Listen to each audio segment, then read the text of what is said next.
For All About Animals on Fox 28 Morning Live, Ron is here from Petland, Iowa City, talking about how to better communicate with our dogs, which this is something I always wish I could do.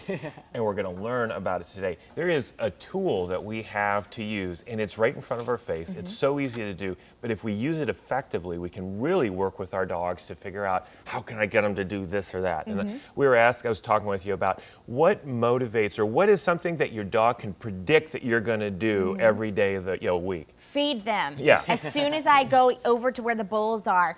Yeah, I'm all about it. Excited. So that is one way we can communicate with our dogs, because we're talking English and all that kind of stuff, but yet here you've got a way that you can really motivate them in a right direction. And so the way to do that is a lot of people go, oh, my dog is pottying outside, I'm going to reward them, and wait till they come into the house, and then they reward them when they get in the house. The dog thinks, because I came into the house, I'm going to get that reward. We need to transfer that all back to, when are your dogs doing the right thing, and reward them immediately at that point. And so when the dog is pooping and peeing kind of a thing out in the lawn, and they're doing it, they're right in the middle of doing it, that's when the treats got to come to their nose, and that's when we need to incentivize them.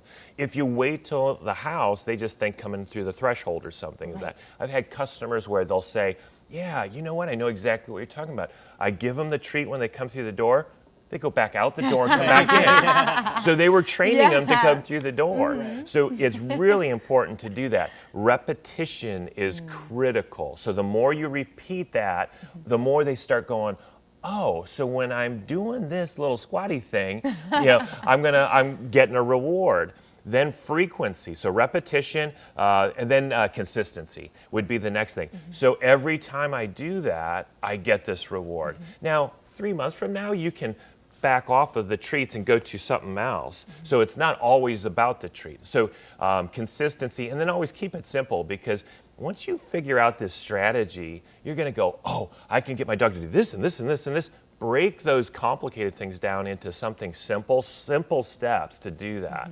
But then once you build that habit, you don't need to keep rewarding them because it's already ingrained. I've learned a long time ago from the veterinarian community, if you do something, if you get your dog to do something or not do something for 3 months, they've pretty much erased the memory of doing it. And so that's the strategy, and you'll see that naturally occur over 3 months. The funniest thing that I've ever seen somebody do is a dog was in our store, and she looked at her dog, she goes, smile, and it raised its lip. And I go, you trained your dog to do that. How did you do that? And randomly, when she was crunching paper, the dog lifted the front of the lip, kind of thing. And she went, ooh, I know if I reward you right now, I can get that. So she crinkled the paper, went up, she went smile, and gave a treat. So she also associated with a command as well. And that's what training is all about. Wow. So interesting. Okay, so how do you feel about you can't teach an old dog new tricks? Oh, my dog, my Callie, it's a dachshund. I got her at 1.5 years old. All the way through her life, we've trained her. You can definitely train an old dog a new trick, whether it's potty training or anything else. Of course, if there's a veterinarian or a medical issue going on, go get that fixed or figured out, work with them on that, but you definitely can train an old dog a new trick. Wow. Thank you so much. I said that right. Yeah, you did. That's fantastic. You can go talk with Ron at Petland, Iowa City. Go to petlandiowacity.com. 7:29 now on this Wednesday morning. Coming up after the break, Justin tells us when we'll see a noticeable cool down here in the corridor.